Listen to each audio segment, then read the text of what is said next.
Okay, here we go. My name is Byron Yep. Knight. My cousin invited me to come share some information with you guys about cryptocurrency. Cryptocurrency is a um, transfer of value, and it's a transfer of value on the blockchain. In the invite page, I dropped some videos. I dropped one video to give you kind of a good idea of. It's called Beginners of Cryptocurrency. It's a YouTube video. So people can actually go back to the event page and look at that video. And it'll kind of give you like a brief description of what cryptocurrency is.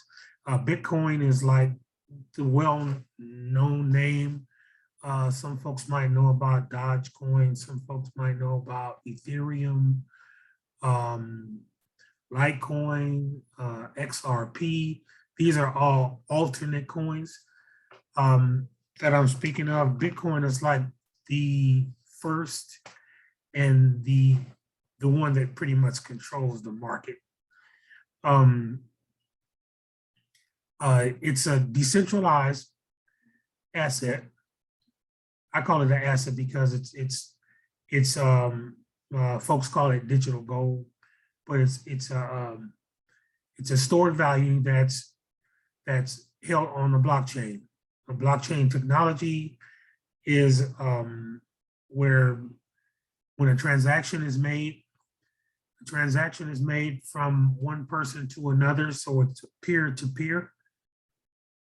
It takes out all the intermediaries like banks and all that other stuff out of a transaction to where I can actually send a certain amount of money. Say if it's $500 worth of Bitcoin, I can actually get your Bitcoin address and send it directly to you without having any bank having to give me permission to move my money. It's a computable transaction. It can be verified and seen on the blockchain. The good thing about it, it doesn't have your name attached to it. So nobody can see that I sent you that $500. All they would see would see the transaction itself and the verification on the blockchain of that transaction going from me to you. It's totally impenetratable. You can't change it. You can't hack it. You can't do anything like a bank, like withdraw. You know how some banks do an ACH transfer and then they'll transfer it back. If you made a mistake, you can't do none of that. So you have to be real, real careful on when you do send cryptocurrency to another person to make sure you have the right address and so on and so forth. So it's a new technology. A lot of countries are moving from fiat currency and they're moving to the cryptocurrency phase of where money is going. And I do believe that in a matter of time, I don't know if we'll still be around, but it's going to be the means of transferring money and something of value from one person to another. Also, blockchain technology. Yes.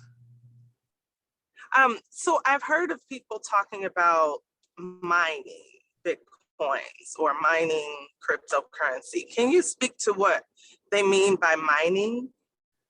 Okay. Well, being that cryptocurrency is computer code, say for instance, Bitcoin only has, you got a market cap of 21 million coins.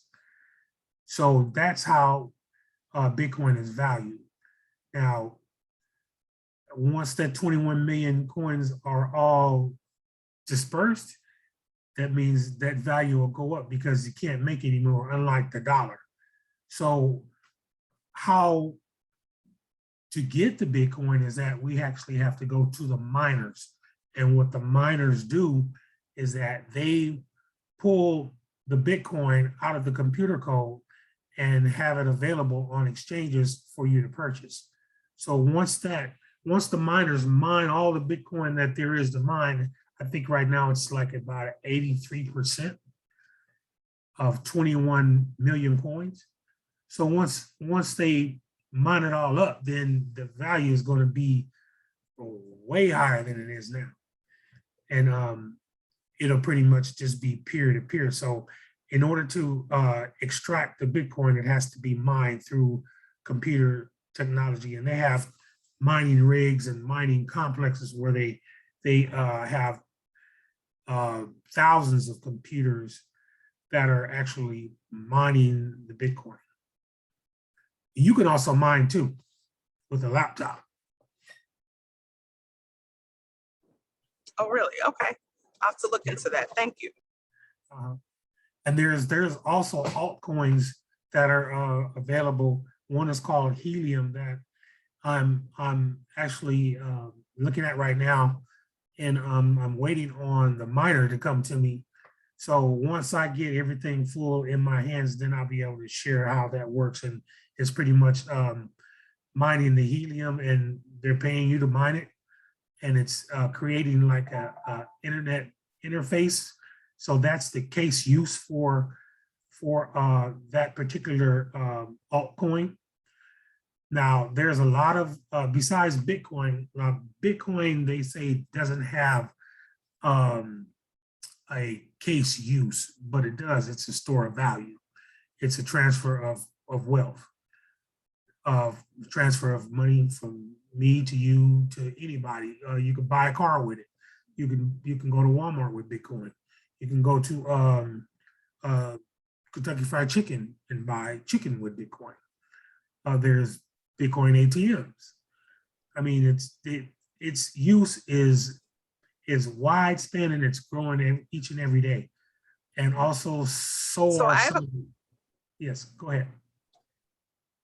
I'm sorry, I was going to ask you, you said that you can go to like, KFC or like some of these places. Are you using like a portion of your Bitcoin? Because I know like Bitcoin is like $40,000 right now. So I wouldn't give them a Bitcoin for that. How does that work? So what Bitcoin is broke down in what they call Satoshis. And one Bitcoin would be, if I'm not misquoting it, would be 100,000 Satoshis. So you'll be sending fractions of that Bitcoin to, say the item you're purchasing is $200. So you'll just send $200 in Bitcoin to pay for that item. So if you wanted to pay for it in Bitcoin, they would give you how much you would have to send, which would equal 200 USD or whatever currency that you're using presently. And you would transfer that from your wallet to them, and then you all leave with your merchandise. Pretty simple. You don't have to go. Okay, that makes sense. Yeah, you don't have to make sure you got money in the bank and all that stuff, because you know your Bitcoin. This is my first time hearing the verbiage Satoshi before. I haven't heard of that before. Yeah.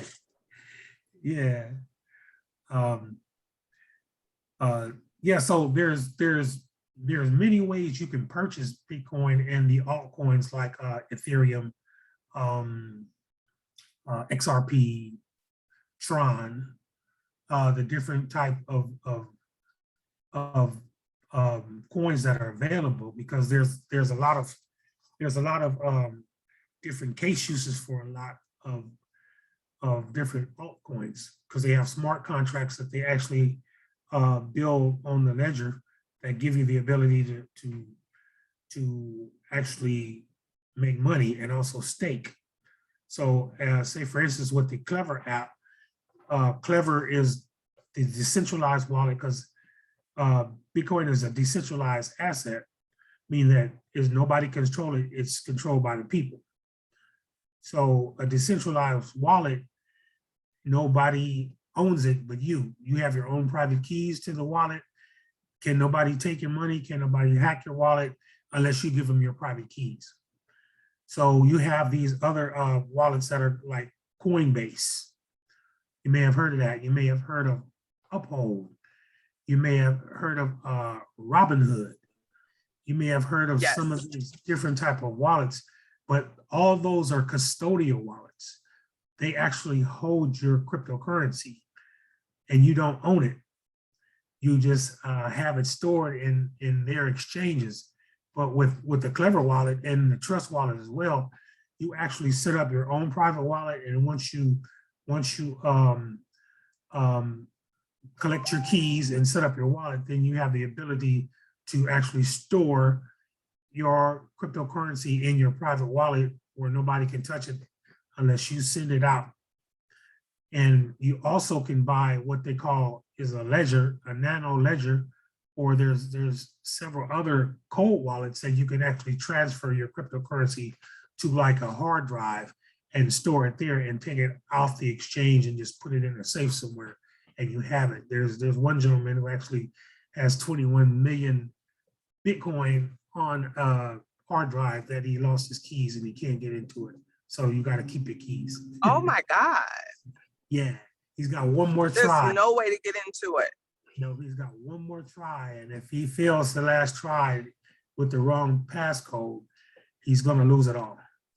So he's actually trying to pay people. Wow. Why does it do that? Because you got it. It's that secure. It's like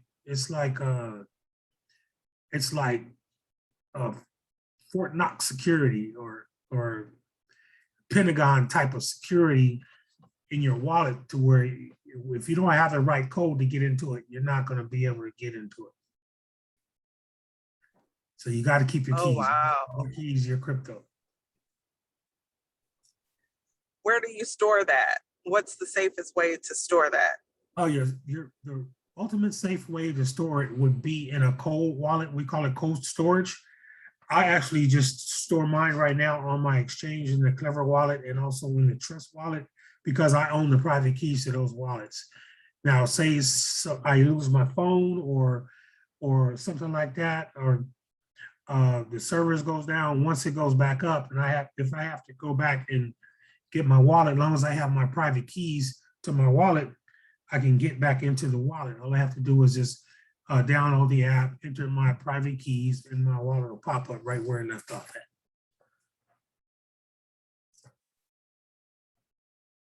It's pretty solid technology.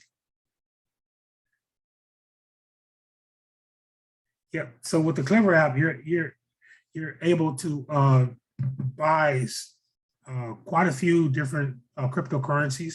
I mentioned quite a few of them: Ethereum, Bitcoin, XRP, Dogecoin, and the list goes on. There's thousands of alternative coins with all different case uses. So the cryptocurrency world is expanding. It's the banks are getting into it. Elon Musk, of course, he's in it. People hear a lot about Elon Musk, and when he talks about cryptocurrency. Snoop Dogg has it. I mean, the list goes on and on and on. Everybody's using it. It's the new money. So it'd be good to get into create your wallet, start acquiring some of these digital assets, and you can sit on it and watch it grow. You can actually stake it and earn a percentage of money per month off of it. Right now, Clever, it has its own altcoin called Clever, KLV, and I'm earning like 10% a month on what I stake. So if I buy, say, 1,000 of it and I stake it in my wallet, then I'll get 10% of that 1,000 every month. So it's a way for me to get passive income, just letting my money work for it. And you can't get that in the bank. Where you're going to get 10%. Oh, wait, can you explain that again? I'm sorry, can you explain that one more time? So you can actually get passive income off of cryptocurrency? Yes, if you can just use it and store, you can use it and you can stake it. And when you stake your crypto, you'll be able to get a percentage of that per month or per year on what you store. So they will pay you like the Clever is like 10% a year. So if I say I do 100,000, I'll get 10,000 clever tokens at the end of the year, but they pay daily every 24 hours. So it just accumulates. I did that 1,000 last month, and I already have 50 tokens that I can actually withdraw. And I'm going to withdraw them, and then I'm going to restake them and just compound the interest. So can you explain what you mean by stake? Okay, staking is where when you take what you have, and then you actually can go within the app and you can stake it. So staking means that you're storing it in their vault, and what you're actually loaning it to them and getting paid a percentage. So when you're now, how does that benefit them? Well, what they're going to use is they're going to use it to keep developing and being able to grow the ecosystem, because Clever is looking towards having their own debit card, having their own bank, and it's totally decentralized, and it's going to be our bank pretty much. We're going to own it because we all are part of the participants in Clever, and we all have the ability to vote on certain things, and we have the ability to make decisions on which direction that we want to go as a group, because it's all peer to peer. It's all owned by the people. Got it. That makes sense. Yeah. And if you stake, they just did a drop of a new token they have called DVK. I don't know what's the K shoes. I haven't studied up on it, but I just got an airdrop of that because I had some Clever tokens already staked. So it's just the evolution in an ecosystem that's going to be the new way to transfer money. And it's work. I've been using it for a while. I actually do. I'm a trader. I'm a day trader, so I actually use Bitcoin to purchase, to use for my trading. So I buy the Bitcoin, I send it to my broker, he switches it to USD, and I use that to trade. Okay. So you were talking about the wallets. I have some Dogecoin and Robinhood. Is that bad? I mean, it's in a sense, yes, it's bad because you don't control it. But here's what you can do. If it has, I don't know if Robinhood has actually a wallet address. If it has a wallet address, then you can actually transfer that money to your private wallet. You can transfer that Dogecoin to your private wallet, and then it'll show up in your private wallet where you have control of it. But if you have it in Robinhood, I'm not sure. I never deal with Robinhood. I'll only deal with decentralized wallets. So I know I did deal with Uphold, and Uphold is like a 67-day hold just to even move the XRP that I bought over there. So I'll never use them again. Same thing with Binance, but Binance does have, they do holds, but custodial wallets are never good to have. You would want to use a wallet like Clever or Trust Wallet to where you own the private keys to your wallet, so you have the ability to move your cryptocurrency from one wallet to the next. You can swap crypto for different. You can swap Bitcoin for XRP or Ethereum. You have the ability to swap it for Dogecoin. You have more control of what you can do when you have your own private wallet. So are you afraid? That sounds very risky, the whole key option.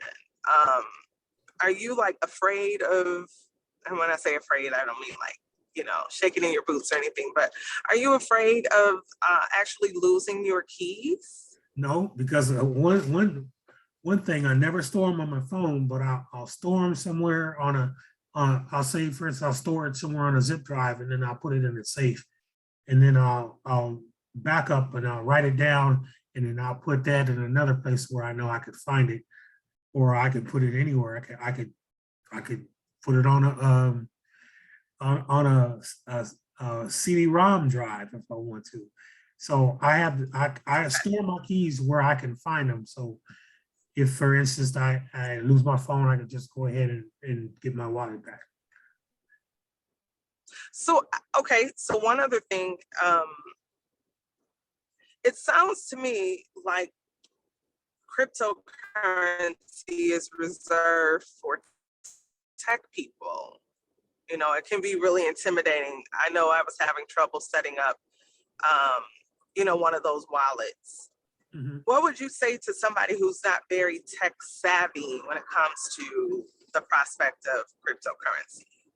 Well, the reason why I like the Clever app, and I'm gonna say this because this is the main wallet that I always use, is because it's pretty easy. It's pretty easy. Once you get your 12 word seed phrase and you create your wallet, which there's a video in the invite to show you how to exactly do that and how to purchase.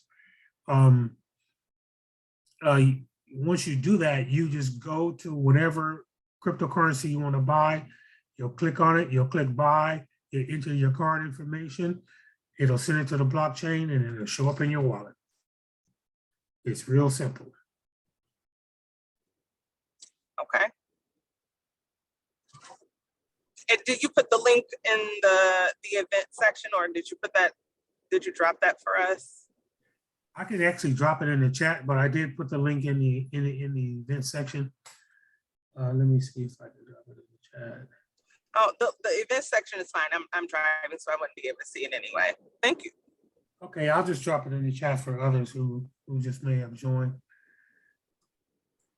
This would be the Clever app, but then in the event section, there's actually a video, and the video is going to, you know, if you don't know what the blockchain is, and we went over that a little bit earlier before our other two guests came in, but that video it's kind of funny, and she's really a great person who I've learned to you know, use some of her material, and she actually shares it pretty cool and just tells you what blockchain technology is. I wouldn't use the wallets that she's talking about, like Coinbase. You don't want to use Coinbase. You don't want to use Robinhood. You don't want to use Uphold. You don't want to use maybe Crypto.com. I haven't really used them, but you don't want to use a custodial wallet if it doesn't have private keys and you have to actually set your wallet up. Those wallets you want to stay away from. You want to have control of your cryptocurrency.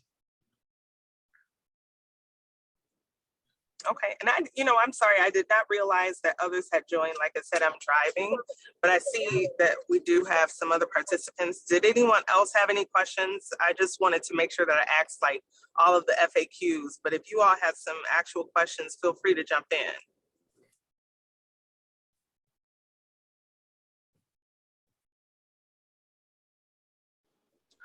I don't have any questions. No? Did I miss something? I thought it said it started at 8:30. Sorry. So I guess I missed like the introduction or whatever, but I didn't have any questions. Okay, well, you got any? You got to have a question. Do you have a? Are you into cryptocurrency? Do you have any crypto? No, I don't. I don't even know what cryptocurrency is really. So Okay. In the event page, there's a video that I kind of give you a rundown on the blockchain technology.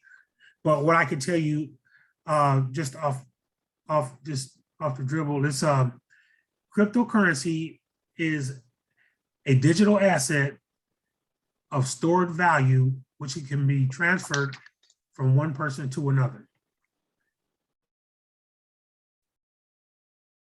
And is verified on the blockchain. Blockchain technology is a series of computer transactions and verifications of a transaction from one person to another. Also, blockchain technology can also store real estate deeds. It can be used in smart contracts. You can buy a home with it. You can buy a Lamborghini. You can go to Walmart with it. Some Walmarts. You can go to Kentucky Fried Chicken and buy chicken with it if you wanted to, that accept Bitcoin. So it's a digital currency, unlike fiat currency.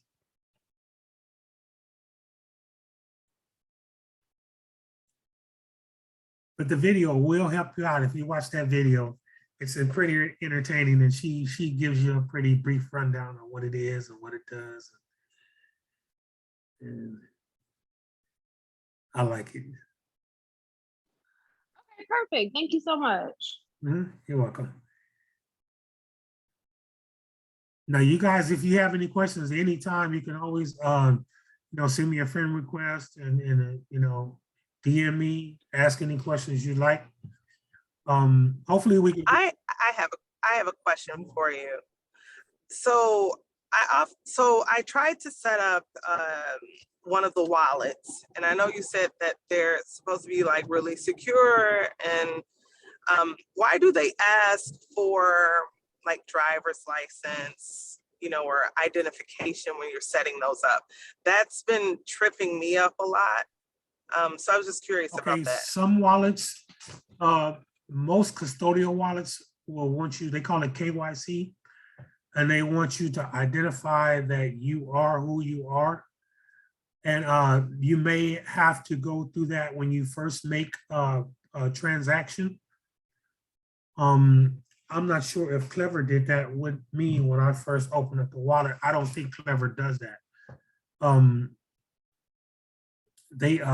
They just want to verify, your banking information and all that stuff when you make a purchase. But to set the app up itself, it doesn't ask you for your driver's license or your address or none of that stuff. The reason why they do that is because they want to be able to 1099 you if you withdraw a certain amount of money back to fiat currency, which is their little loophole from their good friends the IRS to collect tax on capital gains. With a decentralized situation, there's no way they can see anything that you do as far as with cryptocurrency unless you tell them. Now, being a good steward, and if you're pulling in $20, $30, $50,000 a month off of cryptocurrencies, sooner or later you're gonna have to explain where that money came from. So, it's best to do your own research and find out what the tax implications are. I completely stay, decentralized. I mean, so I'm not really going, if I'm not pulling it in from the crypto gains, then I don't have to pay tax on it. Which actually brings me to another question. I have two last questions, unless anyone else wanted to jump in. But can you speak to how lucrative cryptocurrency is and why people should be investing? Okay. Let's look at when Bitcoin first came out in 2008, I believe 2008 or 2010. I think it's 2008. It was 0.3 cents. Right now, it's sitting at roughly around $39,000 a coin, $38,188 per coin. So just say, for instance, if you had spent $500 at 0.3 cents back when Bitcoin first launched and everybody thought it was a joke, right now you would be a billionaire. In it at this time. Do you expect that to be the case with other altcoins that are out here, or is it just one of those things where if you didn't get it to Bitcoin, which is the big name, you're kind of SO? Because the projections of Bitcoin is looking like it's going to go up to $100,000 per coin in the next 2 to 3 years. It's already peaked at 64,000 at its all-time high, and then it retraced back to, you know, its support level. So it's right now it is retracing back to a support level, and it's going to push back up. I'm thinking it's going to hit maybe around 75,000. When that happens, the altcoins follow behind it, and also a lot of the altcoins have case use for them. Like Tron is used for smart contracts. Ethereum, they use them for smart contracts, and you know, they're able to develop different systems, and some countries are actually working like to have it to pay your light bill and pay your house note and stuff like that. So you can look at over in South America, they're actually starting to use Bitcoin in the banking system. So yeah, it's going to go up. So well. Okay. It looks like. Yeah, so I was late signing on. Did you all go over how do you know what cryptocurrency to get into, or into, how can you tell which is a good buy and what's not? If y'all did, I'm sorry. Yeah, it's, well, like I say, you always got to do your own research and look at the case use for it. Now, Bitcoin is a store of value, so we know that's it's used for transactions. I can send you $500 in Bitcoin. All I need is your Bitcoin address, and you need $500 from me. I can shoot it right to you. It'll be right in your wallet in 10 to 15 minutes. So, you know, it's a store of transfer and a movement of money. All you would do is just take that, move it to your BitPay card or whatever card you use to transfer it back to fiat, and go swipe that card and you know, spend the money the way you want to spend it. You can actually buy gift cards with it too. So Dogecoin was another one. I mean, there's you would want to read the white papers on what each of these coins actually do. And if you go, say you go to Dogecoin website, they're going to have a white paper to where you can read it. Every cryptocurrency has a white paper, and it gives you its case use. So you would want to, you know, research it and see, okay, this is what they're planning to do this quarter, and where they're headed to. Just like the Clever app, which one I use, they're looking at and having their own decentralized banking system and their own debit card. So we can actually just withdraw our crypto onto the debit card and go swipe it and do whatever we want to do with it. And it's totally decentralized. So we don't have to ask anybody or report to anybody when we spending our money. Unlike the bank, if you want to withdraw $10,000, you got to fill out a form. If I want to withdraw $10,000 out of Bitcoin or a cryptocurrency, I just withdraw it. LaDonna had a question. And would you, like I said, I think sometimes it can be a little intimidating to set up these wallets. Are you open to like helping people set up wallets and things like that? Sure, I put the videos there that pretty much, you know, I learned a lot of my stuff on YouTube. Yeah, okay. I put in a video how to set up the Clever wallet. That's pretty much my go-to wallet. That's the main wallet that I use most of the time, unless I want to go and get some of these poo coins. I'll call them, they call them shit coins. You're gonna hear that. Like yeah, you know, like there's some called Baby Dodge, and there's a whole lot of pump and dumps out here. You really got to be careful on what you you know, what you spend your money on. Like there's one called Shiba Inu, and one called Safe Moon. You know, I have like 19 million coins right now, and it's worth like, oh wow, like not even 2/10 of a penny. But just say, for instance, if it goes to 1 cent, then you know, I'm a millionaire overnight. So you got to do your research and see what the case use is for most of these coins. And there's another one called Gamer. They're going to be doing gaming systems, and they're going to be using their token, to purchase things on the gaming site. So, they're like not even 0.7 of a cent, and I got like 160 million of those. So just think if it goes to a penny. Okay. You know what I mean? So I mean, Okay, well, you know what? Maybe you can drop a couple of these names to give us a place to start our research. I think that'd be cool. And you can either put it in the chat or in the invite from the original one. One last question before we close it out. I know that we're coming up on the hour. For those of us who didn't get into Bitcoin when it was 0.00 whatever, is it too late for us to get into Bitcoin, or is there still a way to buy into Bitcoin? oh, it's never too late. And being that it's a fraction, you can buy fractions of Bitcoin.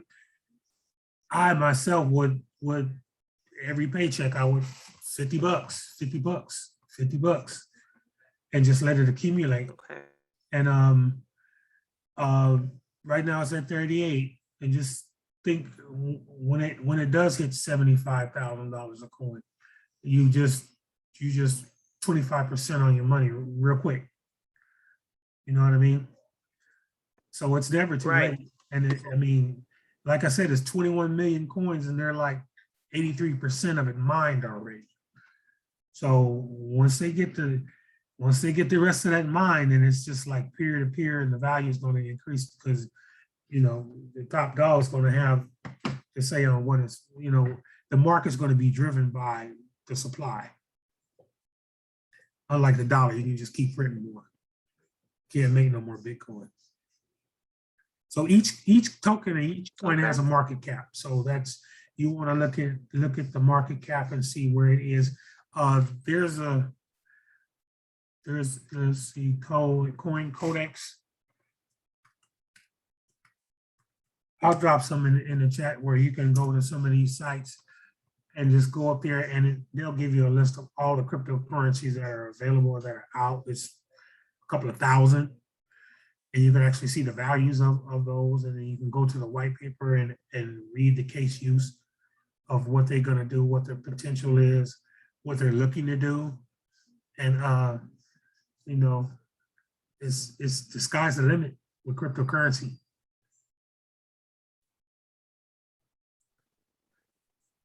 That's awesome. Did anybody else have any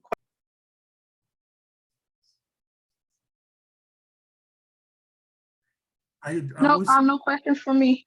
Okay, just make sure you guys visit the invite page, the event page. I mean, and look at that first video on Bitcoin for cryptocurrency for beginners, and it'll kind of give you an idea. And then I dropped also the Clever app, and then the video on how to download it. If you need to contact me with any questions on, how do I do that? I mean, it's pretty. The video is going to pretty much show you what you need to do to buy the cryptocurrency. The guy in the video he goes step by step, show you how to set it up, show you how to make a purchase. Questions? Awesome. Thank you. Well, thank you so much for getting on tonight. I appreciate it. I know you got 1,017 different things going on. Yeah. So I appreciate you, setting the time aside for the GLEAUX group. And I apologize to those that I don't know where I put 8:30. For some reason it came up at 8 o'clock on my end. So Yeah. Apologies if we got started a little early. That's okay. Well, you got to record it so you can play it back. But let's do this again. I would love to.